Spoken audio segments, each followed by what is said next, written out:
If the roar of the crowd gives you goosebumps, catching a slip makes you grin, and above all, you love making your bookie cry, then you're in the right place. The #1 spot for premier betting advice and wild opinions, shared with a fan base like no other. Welcome home. This is the Punch List MMA Podcast. Here are your hosts, Dale Lippin and Trey Van Buskirk.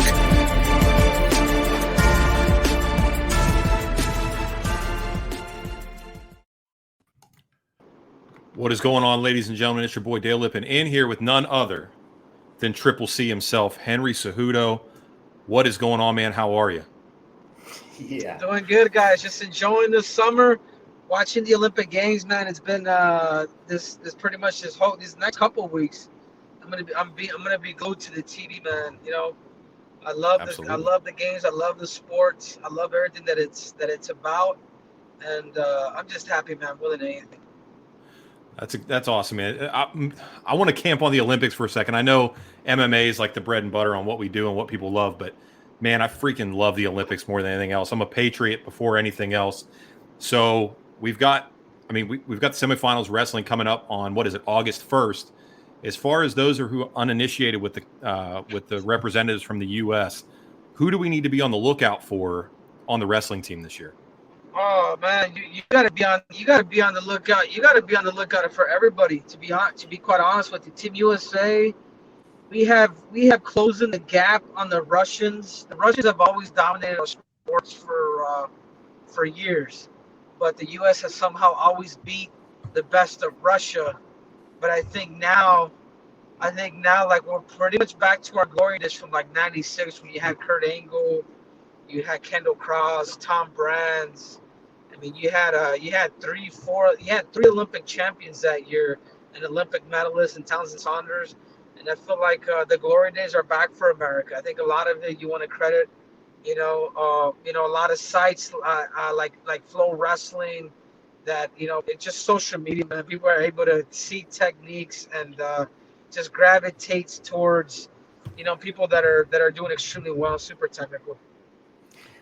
I'm happy you talked about social networking for a quick second. Obviously, Henry, you've probably seen online with the whole Simone Biles thing, with the mental health going forward in her events. You being an Olympic champion, obviously, and one of the greatest combat sports athlete on the planet, you have to be the most mentally strong person on the planet. So going into these games, what's your take on all this? I really don't get that. I think that's when you wouldn't need yes people around you, or you know what I'm saying? Like I would shine my shoe and probably I would give her a kick in the rear, to be honest with you, because especially if it's mental, you've been at the top. If there's something bugging you, this is why you're an Olympic champion. But this is probably the reason why she won't be recognized as a GOAT, because of little things like this. You know what I'm saying? You had to wait 5 years, and all of a sudden you're just not feeling good mentally. You don't want to do it, man. I don't know, guys. I'm different. I'm not gonna be one of these. I'm not gonna be one of these kumbaya people. I'm gonna be honest with you, man. Like seeing her, I'm a big fan of Bob. I was a big fan of Simone Biles, and I don't know what the mental stuff may be, which I imagine is probably pressure. But I am bummed out, dude. I'm really bummed out. Like to me now, she's a super medalist. Right. Yeah. Because as an Olympian, as an Olympic champion, which is different, you should know better. You know what I'm saying? Like, you put the pressure on yourself. It's better, but you strive towards that. I don't know what the mental health stuff is. I feel like everybody's trying to come up with excuses because they're afraid to lose, they're afraid to be their best, and that's all there is. If you want to hear from Triple C here, I'm gonna cut it nice and clean for you guys, and that's what's up. Okay. Hell yeah. So another Olympic controversy before the games even started. As a purveyor of the fine green yourself, Sha'Carri Richardson cannot compete because she, the negative drug test. What's your take on the Sha'Carri Richardson situation? This is good. I love you guys' questions, man. This is good. I tell you what, I smoke weed. I do mushrooms. I'm all about I'm all about doing things that are natural, man. As long as it doesn't take over your life. I'm not a pothead. I smoke weed every day at night to pretty much crash out, but I am not a freaking pothead. That being said, I think marijuana should be legalized, But check this out. This is how fair I am, guys. She knew the rules. She knew the rules, and I've known the rules since I've been out there. I never smoked until once I left the Olympic program. She knew the rules, and she didn't follow them. For that reason, when you know the rules and you can't do certain things, and you still do it, shame on you. That's on you. Even though I feel like marijuana should be legal all across the world, she still shot herself in the foot, and rightfully so. People have been suspended, like Stephen Lopez, Joe Warren, who could have possibly won the Olympics in 2008. He decided to smoke himself, and he already had some repercussions prior to that, and they just cannot let that slide, man. I get it, man. It sucks that we're not gonna have our 100-meter performer, but at the same time, I know the Jamaican chick is the fastest woman in the world. So to me, it's all about winning gold. And if they can't win gold, you can make the Olympic team. But if you don't win gold, man, I don't care. I don't give a damn. Yeah. So speaking of kind of like rule bending then, and we'll segue a little bit back to MMA here. I know you've gotten this question a couple times, but let's talk about TJ Dillashaw. Give us your thoughts on TJ coming back off the 2-year suspension, EPO free maybe? I don't know. The CEO of EPO, yeah, aka TJ Dillashaw. Do you think he beat Sandhagen? He beat him. He lost the fight, but he won the competition. Oh, okay. And this is the reason why. Sandhagen hit him hard, man. TJ Dillashaw can take a hit, man. He's got a lot of heart, man. I mean, he didn't have a lot of heart in my match, so I got rid of him in 32 seconds. But he had a lot of heart to withstand some of those knees and some of those punches that he has taken. But at the same time, he did his best to take over time, pressure him. If you really think about the kicks, punches, and knees and things like that, like, it was all Sandhagen. But the thing is what I learned from Corey Sandhagen, he has no hands. He doesn't have power in his hands. If he's not throwing a crazy limb or a crazy submission, he's not your meat and potatoes guy, man. Like, he's like the caviar and the extreme foods that he likes to just throw this crazy random shit that when it lands it can knock you up, but if it doesn't, it exerts your energy. TJ did one because you know what? The judges did score it that way. He did control the time. But I kind of go back to my fight with Demetrius Johnson. TJ hit me more, but I just controlled and I pressed and I conveyed to the judges just a little more in order for me to win. So I give credit where credit is due. TJ Dillashaw did win that fight, but he still wouldn't last no more than 32 seconds with King Triple C, and that's facts. I'm glad you brought up the Mighty Mouse fight because I owe you a debt of gratitude, to be honest with you. The very first podcast episode I ever did on MMA betting was leading up to the event where you beat Mighty Mouse. And my logic on why you were going to beat Mighty Mouse and why I told everyone to bet on you was because you cannot beat an Olympic champion 2 times. The first time was a fluke. The second time, he's too mentally strong. He's going to make the adjustments. There's something that comes with being an Olympic champion mentality-wise that I think a lot of people don't understand what it takes to get there. And I was very confident going into that fight that you were going to get the W. Now, that being said, when your ankle got all weird and shit at the very beginning, I was a little bit nervous. I'm just going to go ahead and let you know I was a little bit nervous. Yeah, and what you just said, being an Olympic champ, this is why I'm so bummed out with Simone Biles, man. I almost feel like I need to send her a message so she can freaking hear it from me, because when an Olympic champion, man, who knows what it's like to be the 1% of the 1%ers, man, we don't take silver, we don't take bronze, like, we go out on our sword, man, not on our shoe, on our freaking sword. You know what I'm saying? If you're gonna take us out, but don't be pulling out, don't be pulling things like that. Either way, I remember that fight where my ankle was and I had sprained my ankle in the first 36 seconds of that fight. I had a completely high ankle sprain, which I probably had tore something, but I never got an MRI. I couldn't walk for about a month and a half. But either way, man, what motivated me in that fight was the fact that I didn't want to feel the pain of losing no more. I really didn't, man. The first time that he beat me, and I go back to my Olympic days when I was wrestling, In the 2007 World Championships, I remember, man, I was so prepared. I won the Pan Am Games. Like, I was like, people were really, people bet the house on me in that time. And I'll never forget it because my first match was against the Iranian. That Iranian, I didn't score a damn point on him. I did not score a damn point on him in 2007. And for some reason, that whole year of 2007 leading into 2008, I was just losing.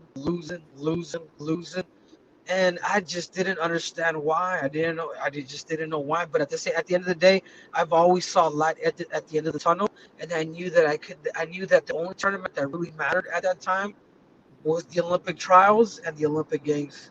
So the two tournaments that really mattered in my life, and going into the Olympic trials, it was best out of 3, and I had lost one of my matches in the finals.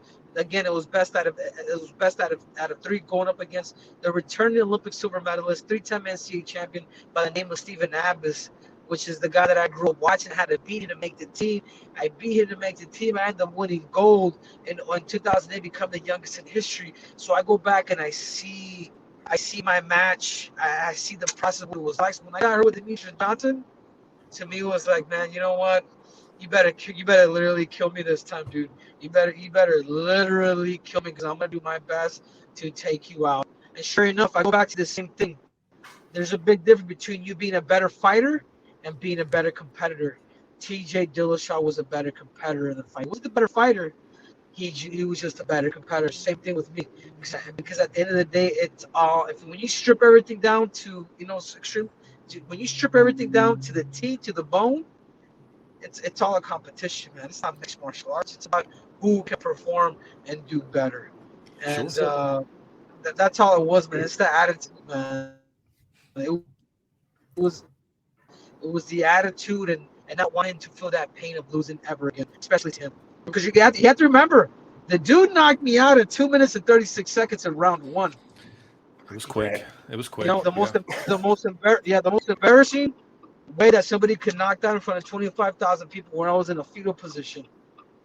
And it wasn't even necessarily that. It was just more like, God, I thought I was better than that. I feel like I can give him a good shake. I don't mind losing if I give it everything that I have. But the way I went out, I'm just like, dude, I couldn't sleep. Like the dude, I was on a Pokemon mission. And 2.5 years later. Yeah. And so, Henry, you seem like you're super motivated by like the challenge. 2.5. Yeah. Oh shit. 2. Breaking up. Oh, of course, man. You have to. If you're not challenged, man, then I wouldn't fight, man. I wouldn't do what I'm doing. Well, you have the rash guard on. Everybody wants to know. We ask people, what do you want us to ask Henry? And you got the rash guard on. So what's the deal here? Are we sort of teasing the comeback? Do we feel like it? We're looking at the landscape. We got bantamweight, featherweight. I mean, the two biggest things people want to know is Henry coming back, and what's the diet look like? So let's get that. Let's get all the little. Right now I'm on the seafood diet. I see food and I eat it. Right. So that being said, but I would like to come back. But I'm a prize fighter now, guys. Like I deserve what I deserve. You know what I'm saying? I deserve a big payday, man. And if I just can't get it, I might as well start my life now. I'm doing real estate now. Okay. So what got you outside of that? So you got the podcast with Tyson too, right? Exactly what you guys are doing. And oh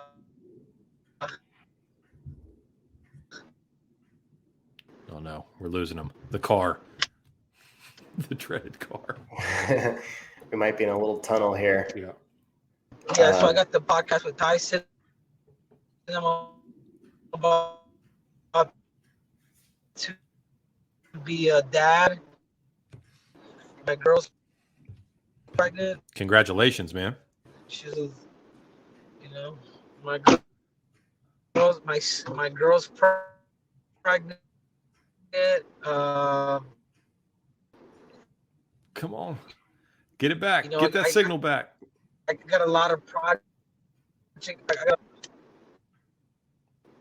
got a lot of. Oh man, so choppy. Hold on, let's see. Henry, it looks like your signal is just totally cut out, man. Let's see if it comes back real quick.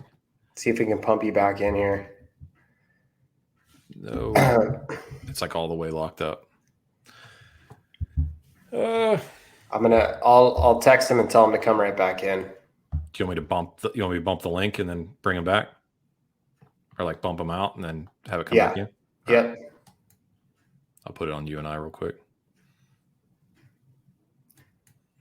Click in. Oh man, it's the brutal part of any interview thing, right? Is that with all of these athletes, they're always moving, always going to training, from training. It's very rare to get somebody like that's just sitting down, chilling at the house, connected to the internet, having a grand old time. It's like everybody's in transition because they got a million things going on. Yeah. Even if he doesn't hop back in, getting 15 minutes of time with somebody the level of freaking Henry Cejudo is unmatched. So I have like zero complaints in that regard. So no, it's unbelievable to hear things. Like, for instance, is he moving? Is that a thing? I can't tell if he's moving or not. Let's see if we can't get him to come back in. And now he's gone again. Dang. He's gonna re-click into the link, but. To get his perspective on the Simone Biles thing, what was interesting is I didn't have an opportunity to ask him, or I guess it was kind of alluding or heading that way, but it was more so Simone Biles bowed out, not so much in the individual competition, but she did in the team competition. Just in the team. She still has intention to compete as an individual. Which is much more hardcore, and it makes you think much more about what she believes, for the remainder. And you have to think about those other gymnasts. They were reliant on her, not reliant, but they were definitely banking on the fact they were going to help to get a medal for the rest of the team. Omitting that, you always talk about rising tides raise all ships.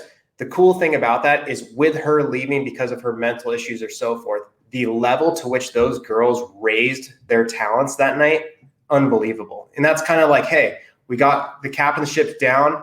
We all got to learn how to sail this ship. Sure. And that's great to an extent, but also it's a team event, which is, it's pretty crappy to just be like, bah, I'm not going to do it. Like to your point, those girls were depending on her. They were depending on her as a teammate. So yeah, I mean, they're all responsible for their individual destinies and they can all qualify individually for certain events. However, that does not do you any good in the team event where you bowed out and hurt the team. So right. It came across a little selfish, but I'm not there. I don't know what she's got going on. And some people struggle with mental things in ways that I can never understand. So I'm not going to knock her too bad for it, but it did seem like a little bit on the soft side from a mental perspective. But again, I have no perspective there outside of just armchair quarterbacking. I will say this though, getting 15 minutes with any athlete, especially one of the caliber of Henry, whether he comes back on or not, is a blessing and something to be thankful for. And everybody that listens to the show was the primary reason why that was able to happen. Whether or not it continues, we'll see. And if not, we can get them on the show at a different time, but appreciate everybody that continues to help make that happen. Let's see. All right. Let's see. We got all right. There. Okay. We're going to try. Oh, now he's walking. Now get your ass off the big, put him on the big. All right. So can you hear us, Henry? We good? All right. We're going to try it. My man's sitting outside. All right. I think you can. Right. Henry, can you hear us? Can you hear us? Thinking about hearing us? Thumbsing up, thumbsing down? Maybe. All right. Say something so we can hear you. Huh. I think he's on mute. Let's try this. Is the man muted? There we go. There we go. Now we got him. All right, cool. My man. All right. So last thing we heard before you broke up is you said you were getting into real estate and your girl's pregnant, right? Yeah. Yeah, we're pregnant. Yeah. Hell yeah. We're pregnant. Nice. Well, congrats. Yeah. I'm 6 months, dude. 6 months. Oh man, everything changes. Is she on that seafood diet too, or is it just you? No, it's just me. She is too. I take that back. She is too, man. But you guys have any kids? I got 3. I got 2. Yeah, that's what I'm saying, man. It must be so different when girls are pregnant, dude. Because it's just like, Oh yeah. where did that other girl that I meet? What happened to her? Is that why you're training so much now? Oh, it's just like, you know what I mean? You just can't get shit right, apparently. You know? Never. It's a trip. Never. Never. And then I'm just like, I just thought it was like, shh. I hate being compared anyhow. So she's pregnant. So my girl's 6 months pregnant now. Like our baby should be due in November. So, you know, if I do end up coming back to the sport of mixed martial arts, it's going to be to fight. I would love to fight either Alexander the Average or Max Holloway, man. And Ooh. the reason why I even say a fight like Max Holloway is because I want to challenge, man, where nobody believes or thinks that I could win, man. Like, you know what I'm saying? I love proving myself right, man. I love proving that, and if prove people wrong too. But I love the fact that I could do something where nobody really believes that I could do. You know, win a third bout in the UFC. I know Alexander. I know he ain't gonna fight me. You know, and I think Max Holloway would, but it all depends on Uncle Dana White. What is it that he wants to do? You know, I still train every day. I'm a little heavier just because I don't watch my nutrition as much, but I train just about every day, whether there's something physical or working on technique or helping the guys here at the gym. Like I'm doing something, you know what I'm saying? So it's either the money or it's either the money that'll bring you back, or it'll be the love, or the money, the challenge, or the love of the game, man. And right now I don't feel the love of the game. I love the challenge and I love the money. And that's the only thing that will pull me back. But whenever I do for the love to come back, I will come back. But as of right now, ladies and gentlemen, my ass is retired. Well, I'll tell you this much, right? So you're saying about not being able to do anything right when your girl's pregnant. The part of that coin that people don't talk about is once you have a kid, you still don't feel like you're doing anything right. Because I got 3 kids and I feel like I'm screwing stuff up all the time. You're constantly wondering about whether or not you're being a good dad or being a good husband. Yeah, or, but dude, you get tough. the dad strength though. So Henry, you thought you were strong before, dude. You're gonna be just yoked to the gills, man. Yeah, no kidding, man. Yeah, I didn't even think about that example. I mean, this shit's gonna be never ending the more I think about it. Yeah.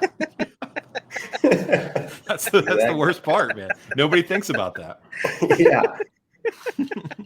So I know you got 5 minutes till training here. I think, obviously I know we camped a lot on the Olympics, but I mean, it's such a big thing and we're such big patriots over here. And you were such a dominant force in wrestling in 2008. I mean, and obviously now, but give us like one parting shot, like what you think about Olympic status, Olympic athletes today, and kind of where you see, USA wrestling going forward. Oh man, I think it's not just wrestling, but every sport right now in the world. I mean, television, the internet, social media has only upped the competition because people are able to see things that are doable and catch inspiration from everything that's going on all across the globe. So I just think I think there is a change. Like even with wrestling, like people don't train like maniacs no more. You know what I mean? They're using more science and things of that nature. And it's just a trip, man. It's just so cool to see the evolution of like seeing other countries win gold and things like that. Like it's impressive, man. We're the country of Brazil and people that have never.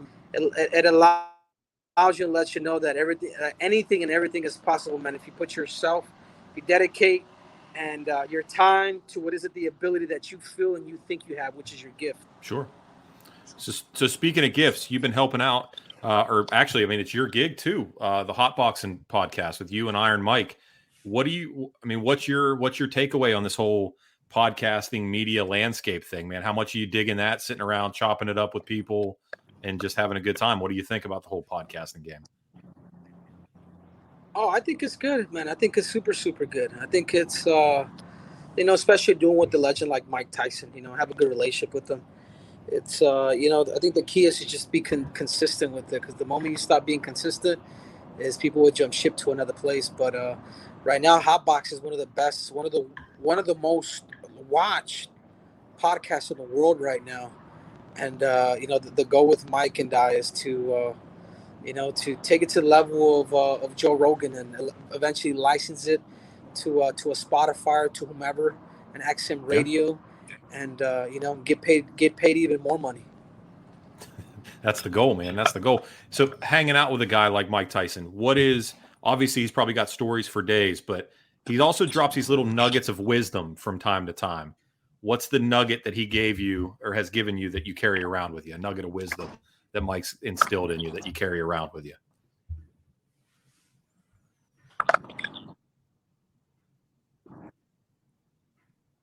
You see, if it's gonna be, it's gonna be. You can't force it. You gotta work for it. And if yeah, you guys weren't expecting that one. I was not. No, I was. Yeah, holy shit, is he here? No, looking around. I didn't know what was going on. Trust me, that's I wouldn't say that shit in front of him. Oh man, no doubt about it. All right, last question for you before we let you go. You've been on the wrong side of a decision before. Judging in MMA is a huge topic of discussion right now.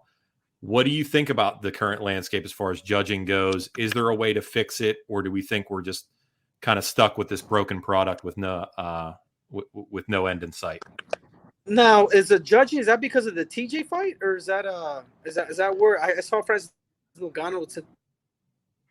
Yeah, it was that in the Miranda Maverick Macy Barber fight. Macy Barber won, right? But it was she thought maybe this is the thing, bro. This is the way I see it. Okay. Again, I'm bringing that Olympic mentality back again, man. I'm sorry, guys, but if you don't train as a fighter, what I'm saying is as a fighter, you should never train to just win, man. You should train to dominate. And if the fight is close, then it can go either way. You shouldn't complain. Even if they would have given that fight to Demetrius Johnson, it would have been like, damn, man, that fight was close. You know what I'm saying? At the elite level, you do get up there. But now, man, understanding and knowing the game a little bit more, this is why I've been stopping people, because I don't want people to be like, no, you didn't beat so-and-so and so. Like, no, I'm going to stop you, kind of like in wrestling, how, you get a tech fall 10-0. You got to have that same mentality, man. So if you don't want to leave it in the hands of the judges, knock them the hell out and win decisive. Now, if you win decisive and they're stealing it from you, then yeah, man, then there's probably corruption going on. But as a fighter, I tell you guys that train to dominate, man, because you do not want to leave it to the hands of some bum judges that have no idea what the hell is going on and have never fought before. Absolutely. So you've been super generous with your time, man. We're going to let you go so that way you can get some training in. I don't know if you saw the promo video that we cut for you coming on the show, but that was made by an Australian podcast, friends of ours at the Run It Back podcast. If you end up fighting Alexander the Average, we'll be able to we can connect the two together right there. I think there'd be some heat down under if you end up fighting Alexander the Average, thanks to our buddies over at Run It Back. Yeah. I don't know if you saw that video or not. I saw bits of it, but it was breaking up. But yeah, no, I appreciate it, guys, and hopefully we can put that overgrown baboon midget. Hopefully we can send him back, man, because he's boring as hell. Anyhow, guys, brother. It was a pleasure. It was a pleasure doing the podcast, man. You guys rock, man. You guys keep this energy going. All right, man. Appreciate you, Henry. Thanks, man. Thanks, Henry. Yeah, later, guys. See you. All right. Now I got to deal with you. Now I got to deal with you again. I come in crisp, clear internet though. I come bearing. That's true. You come bearing crisp, clear internet. Yeah. All right. So let's talk about some things real quick. One, shout out to show sponsor Allegiance. They continue to wave the flag for us, so we'll do the same for them. They continue to kick ass. If you want to save money on any sick stuff, whether it be flags, hats, shirts, anything like that, go to allegianceclothing.com. Use promo code punch and save 15%. Shout out to Stay Classy Meats.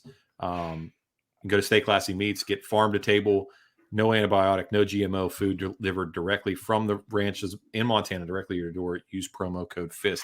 You can save 10% on the entire thing. All right, Trey Van Buskirk, are you well enough to knock out this main card for the event on Saturday, or do you want me to just spread my wings and fly? I'm a survivor. I can get through the main card. Yeah, you can get through the main card. You might want to give the listeners some context as to why I'm dying right now, though. Yeah, so here's a fun fact, and those of you that listen to our show know this. Trey got the jab. We just established that last 2 weeks ago. He told us again that he had the jab, even though we already knew he got the jab. Fun fact, Trey got that Rona. Even though he got the jab, he still got the Rona. I got it. Now, yeah. Did they tell you, do you have the Alpha Bravo Charlie Delta Echo Lima variant? Do you have the African? What variant of this completely natural virus do you have? It was weird when I got the result. All there was like the Batman symbol, just a bat. Gotcha. So I don't know what variant that is, but just saw the bat and knew it was positive. Interesting enough, my wife, not vaccinated, negative. So think on that. Yeah. But I don't know, man. I don't know. I'm a survivor. Right, so I'm a survivor, dude. I'm proud of you, man. I'm proud of you. I just want, that's all I ask of you. It's just make it happen. Okay. Yeah. All right. So let's break down this main card. Let me get an official bout order up here, because I feel like the one I have is outdated. So here's a fun fact. If I'm not mistaken, the first fight on this card coming up, the first fight of the main card is what? Do you know? Which one is it? Well, considering 2 of the bouts on the main card have either been canceled or moved to an August card, I'm not really sure what the bout order is anymore. This card has been mixed around so many times. The Kyle Dawkins fight, that thing fell through again. I got pushed to September. Got pushed. And then off the top of my head, there's one other I'm blanking on that just got canceled too. I'm sure I'll point it out when you pull up the card. Was it the Munir Lazez Nicholas Stolze fight? No. I'm going to throw away this whole episode. I'm just going to be honest with you. I hate this whole thing. What is going on with your internet here? Mine? Yes. I don't know, dude. Yes. Should I just pop out, dude? I don't know. Your internet's awful. All right. I'm gonna hop off then. No, I want you to stay on, but I'm just letting you know your internet's bad. Okay. This is such a stellar episode. This is just all the big ones are the worst ones, man. We just literally, I want you to just, it's like when parents plan a vacation and they don't tell the kids and you just leave in the middle of the night. That's what I want you to do for guests. Let me just log in one day and have Max Holloway sitting here, because if we promote it, it turns into this every single time. It's the internet. It's the internet gods, dude. They just say, you know what, you guys, you thought you were going to be big, but boom, you're not. Humble yourselves. Lie prostrate before me. All right, man. Was it the Nicholas Stolze or Munir Lazez fight? Because I'm pretty sure I just saw Stolze get booked against somebody else. Did that fall through? That seems like the one. Yeah.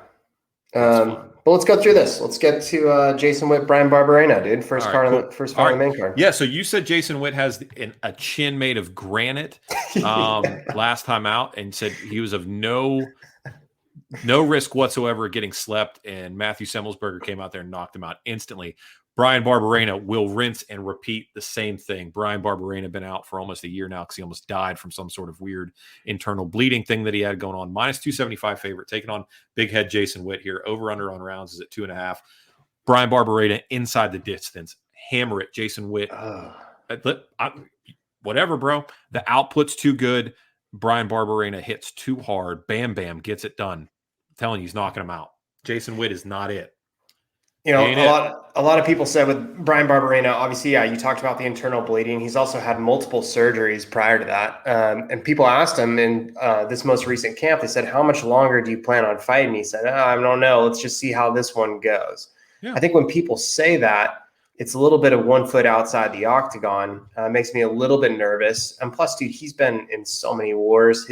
I don't want to say he has a fragile chin, because he doesn't. He's a very strong individual, but over time, the chin starts to go away a little bit, and you wonder how many more battles can it take.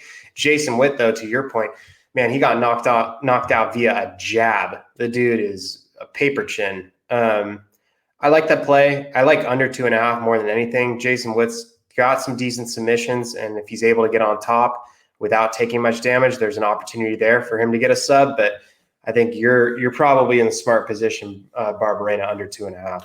Barberena under 2.5. The reason why Barberena is saying the way he is because he literally almost died. So yeah, if I almost die and then I survive it, I'm not in a big hurry to go out and get punched in the face again, especially because the guy's made a living. He's got a ton of acreage, has a farm, has a life outside of the cage. You almost die, puts things into perspective. So yeah, I can understand not wanting to, like Henry just said, I need a payday or I need something that excites me. Yeah. Almost dying can also be added to that list. Yeah. So we got Ryan Benoit. Yeah. Benoit, because I went Benoit for the longest time, and it is Benoit. The human Ninja Turtle, Ryan Benoit at 10-7, taking on Zaruk Adashev. Adashev at 3-3. We went against Adashev last time out, did we not? We did, yes. Yeah, and it favored us well. And I'm going to go against him again because I like Ryan Benoit. I'm a little confused by the odds here. I think maybe it's the salty record of Benoit that's getting Adashev a little bit of love. I also don't understand Adashev having the record that he has and still maintaining his roster spot. This fight has me slightly confused, but I do love the power of Benoit, and I love the ill intention in which he throws. And I'm leaning him at a -130 here. Ooh. Yeah. It's hard for me to talk through this fight just because, flyweights in general, I like to stay away from that division. Right. I do, because they're so durable. So I like obviously the over 2.5 here. Benoit, you forget, dude, he's had health concerns himself. He's had tough weight cuts. He's struggled getting down to that 125. So I'm a little bit worried, especially in this COVID era. And tough cuts, that could be a tough thing. But yeah, I do like Benoit. He's a seasoned veteran. He can get it done. He's got a short travel time. I think it's good for Benoit. I'm going to go with him, but I'm going to fare more this thing goes to the distance because both are very durable. There's quite a few fighters on this card that you need to pay attention to as far as weight is concerned and whether or not it's a weight cut issue. Ryan Benoit is one of them. Yeah.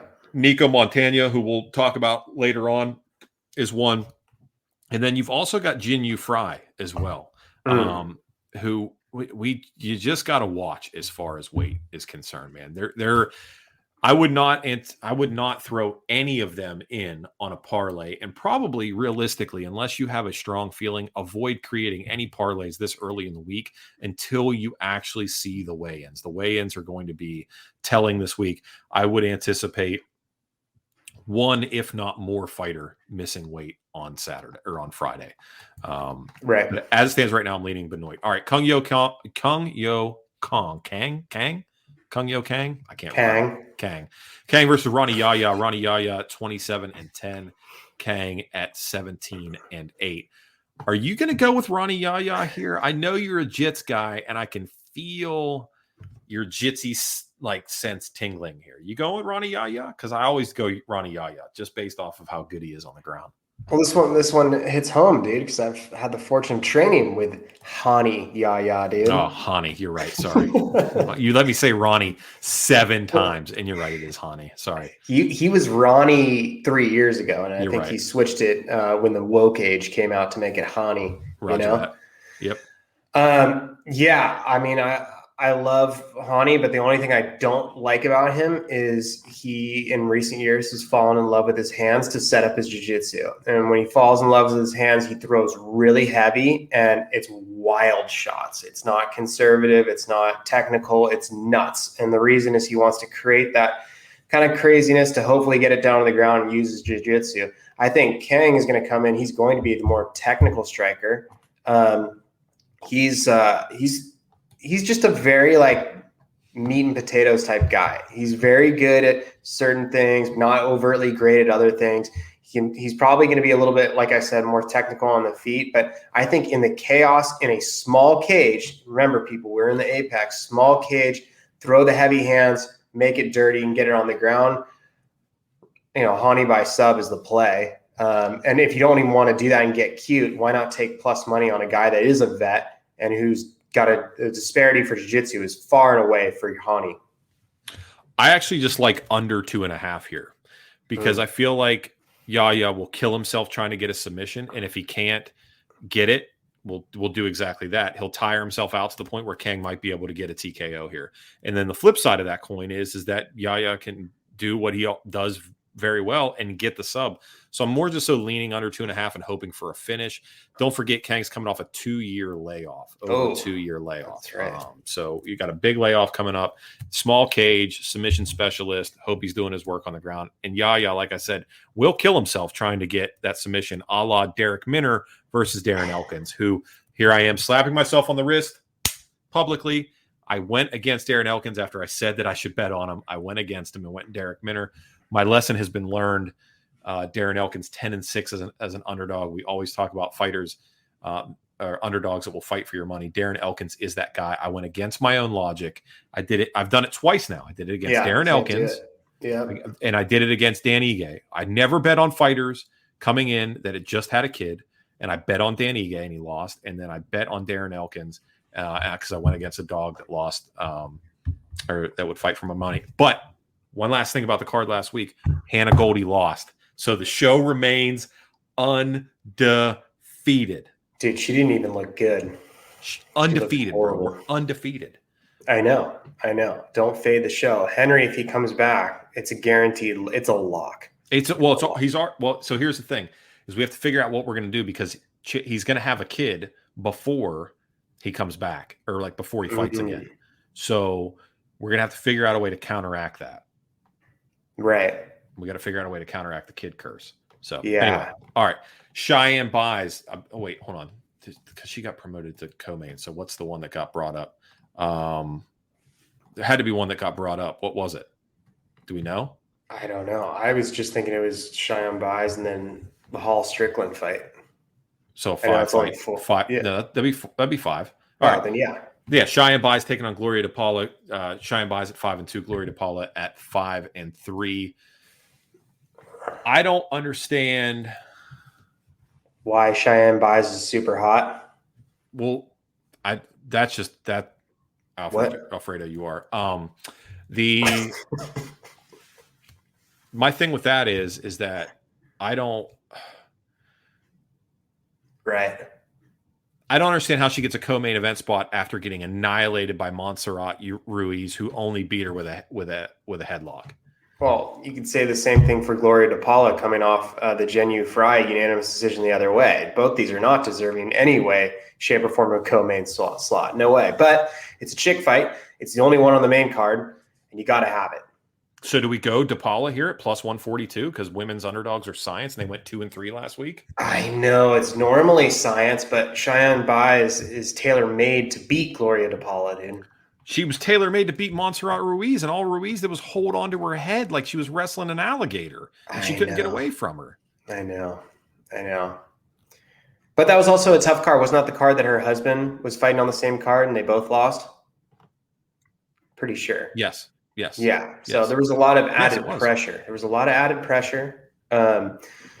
Cheyenne Bai is going to come in with a wrestle heavy attack. Gloria DePaula is going to be more stand up. I like the wrestle heavy attack. You know me. 2021 Trey, dude, loves him some wrestlers. Okay. I'm going to take Cheyenne Bai's over 2.5 for sure. Okay. All right. I will say this. I'm going to go with women's underdog just because it's science, but I hate this fight, and I'm only betting on it due to scientific purposes for no other reason than that. I have no desire outside of that to bet on this fight. And Haley says that Cheyenne is super small, like is not big at all. So we'll see. You know, I don't want to create controversy, but she said she's not very big. So, all right, main event. Uriah Hall taking on Sean Strickland. Man, dude, what do you do here? Sean Strickland, 23-3, Uriah Hall at 17-9. Uriah Hall plus 180 to Sean Strickland minus 210. That's a steep price on Sean Strickland, but I kind of agree with it. Do you want to go first here? Because I've got a lot to say about Sean Strickland and Uriah Hall. This is where I get emotional, Dale, Oh. and you need to get me off my emotional pedestal here. Okay. I don't know if it's because Sean Strickland's riding this, win streak or whatever, but he's become very boisterous. He's talked a lot. He's been a big mouth. He's, Orlando Sanchez, Ruka Jim, underhooks, that whole debacle. He's just been very out there. Now, Yeah. Uriah Hall, we say this every single time Uriah Hall fights, is the guy never truly lived up to the hype. He never lived up to that spinning back heel kick that, back from Contender Series that he was supposed to be. He was supposed to be the rebirth of Anderson Silva. He never really – you always say this. I'm going to quote the Dale Lippin here. When the lights were the brightest, Uriah Hall never met expectations. So Correct. Sean Strickland, though, he's battle tested. I don't know. He hasn't fought near the level of competition that Uriah Hall has. And when you talk about bright lights, Sean Strickland has not seen the bright lights yet. So this is why, there's a lot of money coming on Uriah Hall, because I think it's a lot of the casual cash. I think Uriah Hall is going to be better on the feet. I really do. I think he's going to be more dynamic. But I think in that bully type area, that boxing that Sean Strickland knows that we have, it's going to make it dirty. And Sean Strickland, if he's durable enough, I think he could get it done. But man, it's hard to pass plus 180 on Uriah Hall, man. I'm going to pass it. I'm going to do so with ease. I have no desire to play Uriah Hall here. One thing worries me about this, right? Rub the crystal MMA ball, body shots. I'm worried about Sean Strickland, and I'm worried about body shots. He walks forward very horizontal. He does not blade himself in any way, shape, or form. And Uriah has shown himself to have a pretty decent body attack, whether it be kicks, whether it be hooks to the body. I do worry about that. That's my only concern. I love the chin of Sean Strickland. I do believe that he's battle tested. If you look at his three losses, Santiago Ponzinibbio, Kamaru Usman, and Aleski dos Santos. Those are three well-weathered, battle-tested. Hell, freaking one of them is, on top of the welterweight heap right now. Ponzinibbio just finally got back in the W column. Right. And Aleski dos Santos he's right outside the fringe of the top 15. But this was back at welterweight. This isn't even 185. Now we've got a Sean Strickland back at 185. When Sean Strickland was in his heyday, not in his heyday, but when he was ripping through welterweights, I thought he was like this weird Rain Man, idiot savant type dude, because he came in, placid face, didn't really say much, and just destroyed people, right? Well, it turns out he was just kind of a moron that nobody wanted to give a microphone. And now that they gave him one and he's got a voice through social media, he won't shut up. I know. And I kind of love him for it. I know you hated the Orlando thing, but I love it. I think we need guys that toe the line between hero and villain. And Sean Strickland's perfect. He's not afraid to say what he thinks, because he doesn't really have the filter to go, hey, should I say this or shouldn't I say it? He just speaks it, which is great if you believe in what he's saying. And if you think it's offensive, then your feelings get hurt. I love guys that walk like that, because 9 times out of 10, I think about what I'm saying 10 seconds after I've already said it and go, that's probably a dumb thing to say. So I relate to this kind of person. On top of that, he's a freaking killer. He's laser accurate. He's got pitter-patter boxing, but he has a tremendous output. He's got a chin made of granite, and he's super versatile. His record is a hodgepodge, a kaleidoscope of submissions and knockouts. The dude can get it done anywhere. So I'm going to bet on him until I see him lose, because I've only seen him lose to the upper echelon of talent, which Uriah Hall, to this point, has not been. So I'm not betting on Uriah Hall unless I see him win fights. And even then, we talked about taking him against Chris Weidman. Chris Weidman broke his leg. Uriah Hall didn't do something crazy. Chris Weidman broke his leg. You talk about taking Uriah Hall versus Anderson Silva. Anderson Silva had moments of brilliance in that fight where he had Uriah Hall in trouble. Ultimately, Uriah weathered the storm, made the adjustments, and got him out of there. But even then, Uriah was trying to mess it up. Even then, he was trying to drop the ball. He's on my no bet list. Has been for a while. He's not first team all no bet, but he's pretty darn close. He's at least second team all no bet. Uriah Hall sees none of my money unless I'm taking him by knockout. Very, very small sprinkle because I think he might finish Sean Strickland with a body shot. But I'm still taking Sean Strickland, and I'm still taking inside the distance. I know. Much like Marvin saying in the chat here, dude, minus 215 is a steep price, man. So what do you do with that? 100%. That's a very expensive price on him. But I feel confident enough in him to not, maybe if I'm not playing that money line, to throw it into a parlay or just an inside the distance play and just hope for a finish. Just go inside the distance, make whatever 40 cents on the buck, and just let it ride and just hope for a good fight. You know what I mean? I mean, sometimes it's just a matter of making fight night more fun, and doing so and amplifying that fun by putting a little bit more money in your pocket. Yeah. So that's one way to do it. All right. We're going to do the prelim cards on Friday. Hopefully when you're feeling a little bit better, we're going to do it on Bets and Beers Friday night, Instagram Live. Hopefully when you're not looking like you've got one eye that's melting off your face. You're in bad shape right now. I see you.